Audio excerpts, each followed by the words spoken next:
3월 9일 월요일 정례브리핑을 시작하겠습니다. 오늘 오전 0시 기준으로 코로나19로 격리 치료 중인 환자는 7,165명이며 166명이 완치되어 격리 해제되었고 51명이 사망하였습니다. 어제 확진된 신규 환자는 248명으로 지금까지 발생한 총 확진자 수는 7,382명이며 이는 진단검사 19만 6,618건을 시행한 결과입니다. 오늘 아침 대구 현장에서 국무총리 주재로 열린 중대본 회의에서는 주요 국가의 코로나19 발생 현황과 전망, 경북 지역 방역관리 현황과 대응 방향, 마스크 수급 안정화 대책 등을 논의하였습니다.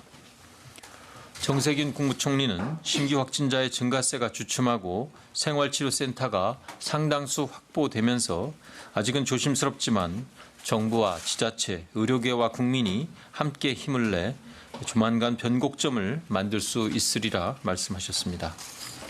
아울러 마스크 구매 오부제 시행과 관련하여 정부는 약속한 물량을 차질 없이 공급하고 확대하는 일에 행정력을 집중하면서 지자체와 공동으로 현장을 점검해 보완할 것을 강조하였습니다. 먼저 대구의 방역관리 상황에 대하여 말씀드리겠습니다. 일주일 전인 3월 1일 감염병 특별관리 지역의 코로나19 확산을 차단하고 중증 환자 사망 등 피해를 최소화하기 위하여 치료 체계를 재구축하겠다고 말씀드린 바 있습니다. 가장 어려웠던 지난 일주일 동안 대구 지역에서 많은 일이 이루어졌습니다. 중앙방역대책본부의 새로운 지침에 따라 환자의 중증도 분류가 진행되었고 경증 환자들을 위한 생활치료센터의 설치와 운영을 위해 중앙과 지방, 공공과 민간 모두 각고의 노력을 진행해 왔습니다.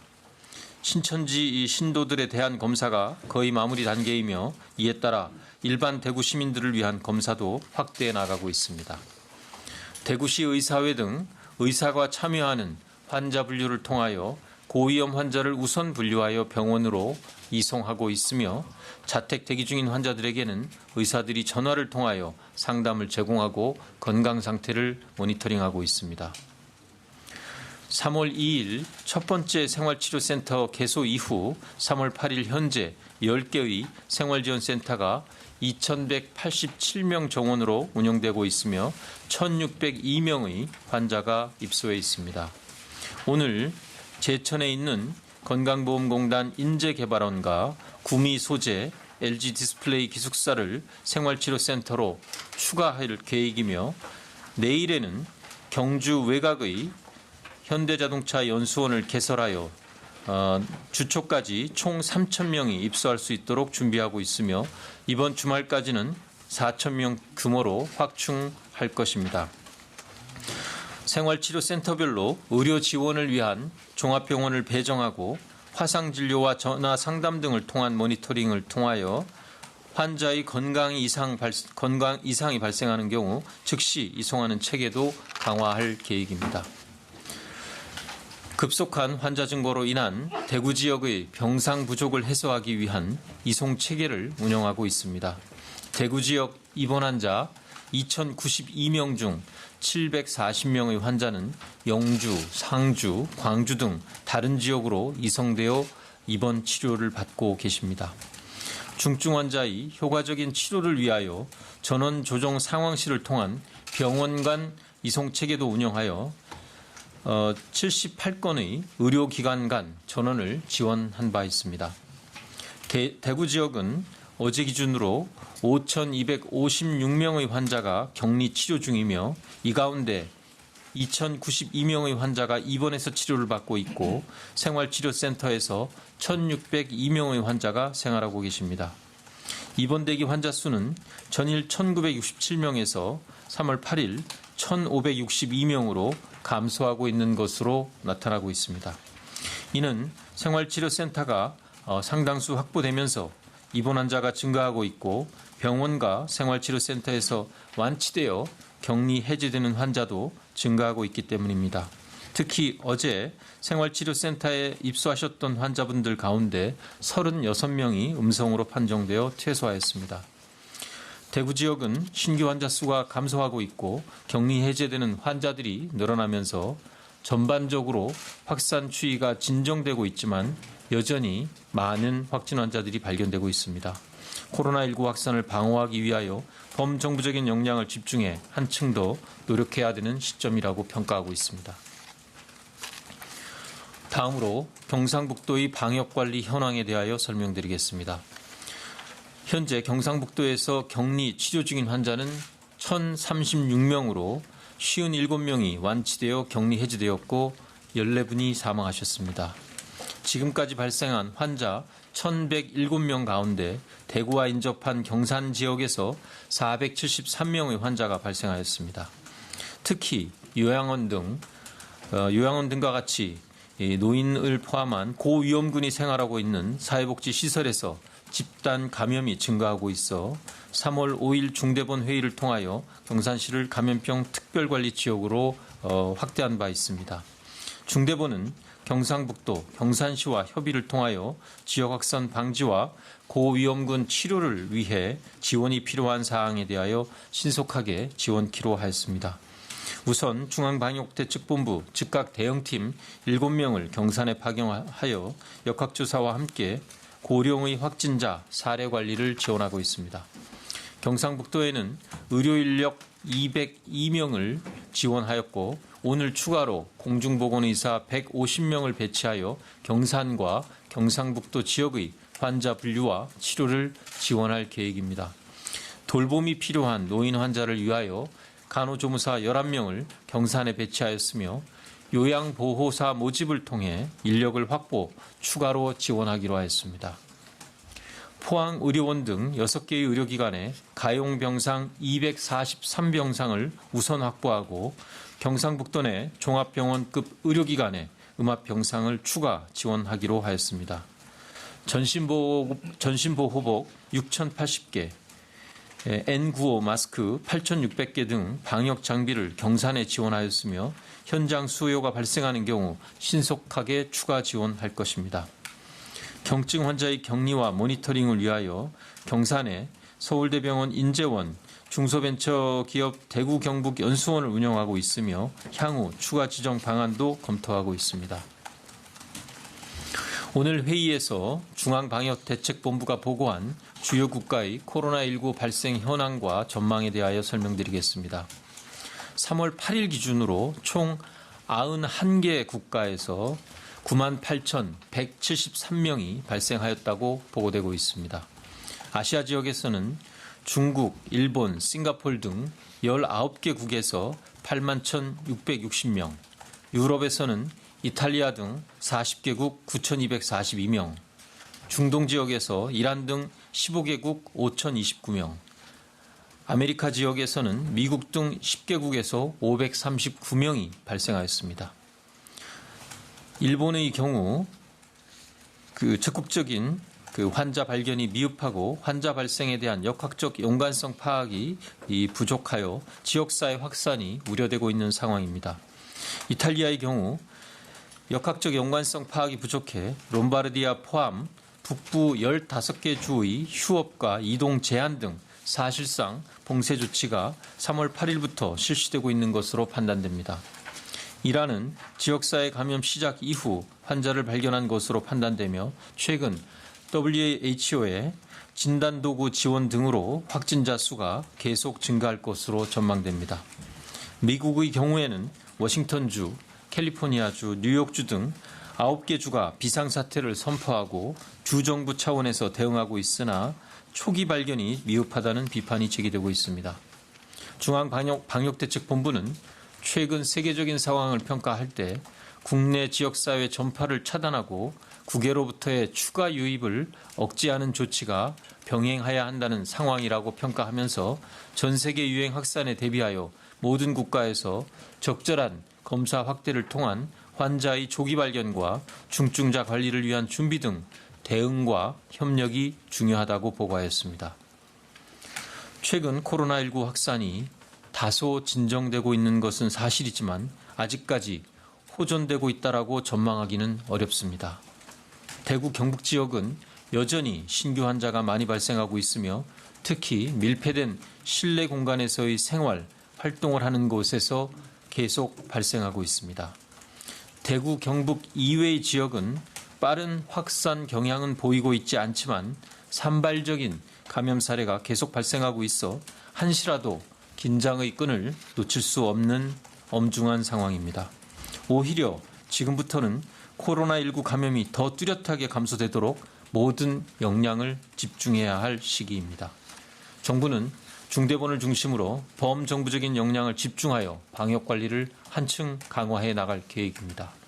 각 지자체도 고위험군 생활시설 예방조치와 역학조사, 감염병 병상 확충을 위해 필요한 노력과 지자체 간의 협력을 강화해 주시기 바랍니다. 국민 여러분들께서도 무엇보다 우선하여 국민 개개인 스스로의 1차 방역에 힘써 주시기 바랍니다. 손 씻기, 기침 예절 등 국민 위생 수칙을 철저히 지켜주시고 행사나 모임 같은 서로 간의 접촉을 줄이는 사회적 거리 두기에 힘써 주시기를 당부드립니다.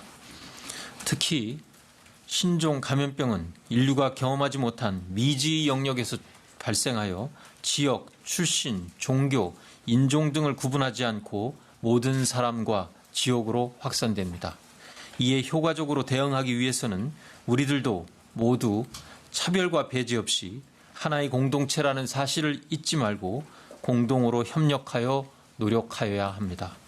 국민들께서 지금까지 보여주신 성숙한 시민의식과 협조에 감사드리며 다 함께 힘을 모아 코로나19를 극복할 수 있도록 동참해 주실 것을 당부드립니다. 이상입니다. 네, 지금부터 질의응답 시간을 가지겠습니다. 대석자분들은 무대 위로 단상 위로 올라와 주시기 바랍니다. 먼저 14시에 중앙방역대책본부 브리핑과 15시 식약처 브리핑이 오송에서 예정되어 있습니다. 관련 내용은 해당 브리핑 때 질문해 주시기 바랍니다. 구체적인 통계 등에 대한 문의는 언론대응팀으로 해주시기 바랍니다. 질문은 세 종을 먼저 받도록 하겠습니다. 손을 들어주시고 제가 지목하면 소속과 성함을 말씀하신 후 질문해 주시고 답변하시는 분들도 답변 전에 소속과 성함을 말씀해 주시기 바랍니다. 세 종 먼저 질문 받겠습니다. 질문하실 기자님도 모두 손을 좀 들어주시기 바랍니다. 네, 총 6분 신청을 하셨고요. 우선 4분 받고 2분은 추후에 받는 걸로 하겠습니다. 기자님부터 진행하겠습니다. 네, JTBC 윤재영입니다. 오늘도 확진자가 좀 줄어서 지금 추이에 대해서 대구 경북으로 안정세하지만 뭐 안심할 수 없다 이 정도는 잘 알겠습니다만은 그 추이 전망 뭐 이런 거 말고 지금 이렇게 다른 지역에서도 계속 감염원 확인이 제대로 안 되는 사례들이 발생하고 있는데 여기에 원인에 대해서는 어떻게 생각을 하고 계신지 그리고 이 심각성에 대해서 어느 정도로 보고 계신지 궁금하고요. 또 서울 병원들 대구 경북 환자 받지 않는다는 이야기 있는데 그 병원 내 감염 우려 때문이라는 건데요. 여기에 대해서 좀 제도적으로 좀 조치 강구하고 계시거나 아니면 병원들이랑 협의 진행되는 거 있으신지 궁금하고 또 마지막으로 이 생활치료센터 지금 이제 그나마 좀 정착이 됐다고 생각이 들고 노고가 많으셨는데 사실 이 정책이 시행되기까지 좀 지적에 비해 시간이 오래 걸렸다는 지적도 있었는데 여기에 대해서 어떻게 생각하시는지 이유가 궁금합니다. 예. 먼저 확진자의 이 추이를 좀 대구 경북하고 다른 지역을 좀 나눠서 보시는 게 좋을 것 같습니다. 전반적으로 보면 좀 추이가 특히 어제 발생한 신규 확진자 수가 좀 늘기는 했습니다만 토요일 날 비가 왔고 해서 좀 검체치치가 좀 줄었다라는 이런 날씨적인 또 주말이라는 이런 변수도 감안을 해야 될 거라서 아직은 섣부른 판단을 하기는 굉장히 어려운 상황입니다. 이 추이에 대해서는 면밀히 좀 더 살펴보겠습니다. 다만 염려가 되고 있는 것은 여러 지역에서 산발적인 소규모의 감염 사례들이 계속 나타나고 보고되고 있다는 점입니다. 추가적인 확산 방지를 위해서 좀 더 노력하고 긴장감을 가져야 되는 상황이라고 저희들은 평가를 하고 있고 초기에 역학적인 연관성을 완벽하게 찾아내는 것이 쉽지 않은 이런 특성입니다. 그리고 이 발생 초기에 감염돼서 증상이 나타나는 이 초기까지의 그 차단이 쉽지 않은 이런 특성을 가지고 있는 이런 바이러스 감염증이라서 이 부분에 대해서 면밀하게 좀 문제의식을 가지고 좀 더 심각하게 대응을 해야 된다라고 저희들은 보고 있습니다. 그 두 번째는 어제 아마 그 대구 출신 대구에서 왔었다라는 것을 말씀하시지 않고 이제 진단을 받으면서 그 병원 이 대학병원 한 군데가 일부 좀 폐쇄되는 뭐 이런 그 일을 겪은 사례가 있었습니다. 그 여러 가지 많은 점을 시사해 주는 사례라고 저희들 생각을 합니다. 그 우선은 정확한 그 정보 제공은 필수적이라고 생각을 합니다. 그 역학조사에 대해서도 그렇고 이 방역 조치에 대해서도 국민들께서 적극 협조해 주실 것을 다시 한번 당부드립니다. 처벌에 관한 이야기를 먼저 말씀드리는 것이 적절치 않을 수 있는 대목입니다만 일반적인 역학조사에 대해서는 그 감염병 예방법이 강화되면서 벌칙도 굉장히 강해졌습니다. 그래서 역학조사에 응하지 않거나 그 고의적으로 역학조사를 담당하고 있는 공무원들을 방해하거나 하는 행위들이 일부 보고가 된 사례가 있는데 이 점에 대해서는 강한 조치가 있고 또 벌칙도 최근 법 개정을 통해서 2년 이하의 징역이나 2천만 원 이하의 벌금에 처할 수 있다라는 뭐 이런 말씀도 드립니다. 의료인에 대한 진술의 과정에서도 이 재난 시에는 정확한 사실을 말씀해 주셔야 됩니다. 이 경우에도 정확한 사실을 말씀하지 않는 경우에는 지금 감염병 예방법에서도 의료인에 대해서 정확한 사실을 말씀하지 않았을 경우 고의로 이 경우에는 과태료를 1천만 원 이하까지 부과할 수 있는 그런 처벌도 가능하다라는 말씀드리고 또 지금 해당 병원이 다른 법적인 조치들도 강구하고 있습니다. 다만 저희가 안타깝게 생각하는 것은 특정 지역 지금 특별히 저희가 감염병 관리 지역으로 관리하고 있는 지역의 환자들의 경우에 적절하게 진료를 받기 어렵고 병원 감염을 우려해서 의료기관에서 제대로 환자를 받지 않기 때문에 나타나는 현상이라는 측면도 같이 고민해야 된다라고 생각을 하고 있습니다. 대구시 환자들에 대하여 적절한 치료 환경을 조성하기 위하여 또 그리고 이분들이 기존에 치료받았던 경우조차도 새롭게 서울 지역에서 있는 대형 병원들을 중심으로 받지 않으려는 움직임이 있다라는 점을 저희들도 심각하게 지금 바라보고 있습니다. 우선 병원 협회하고 이 부분을 우선적으로 좀 논의를 하겠습니다. 그래서 기존의 이 치료를 받던 환자들이 최대한 불편 없이 받을 수 있는 방안, 그러나 동시에 안전하게 의료기관도 보호가 돼야 되는 이런 원칙이 어떻게 조화롭게 균형을 맞출 수 있을지에 대한 방안을 오늘 논의하도록 하겠습니다. 세 번째로 질문 주신 생활치료센터가 아마 좀 결정이 늦어진 게 아니냐라는 그런 문제에 대해서 어떻게 보고 있냐라는 말씀이신 것 같습니다.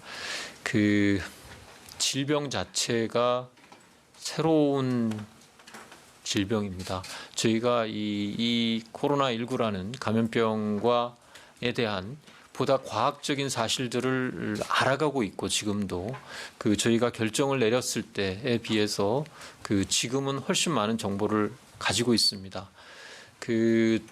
때문에 지금 뒤를 돌아보면 그때 좀 더 빠른 결정을 했으면 좋겠다라는 그런 아쉬움은 당연히 저희들도 갖고 또 그렇게 분석을 할 수는 있겠습니다. 다만 당시로서는 저희가 확보 가능한 저희들이 가질 수 있는 정보를 최대한 여러 가지로 분석을 했고 전문가들의 의견도 다각도로 저희가 듣고 또 지역의 상황을 또 보고 지자체하고의 협의도 진행되는 과정에서 이 한 번 전략이 수정되고 자원이 투입이 되기 시작을 하면 되돌릴 수 없는 이런 상황이라서 그런 점에서 다소 좀 시간이 소요됐다라는 점은 저희들도 좀 아쉽게 생각하는 면은 있습니다.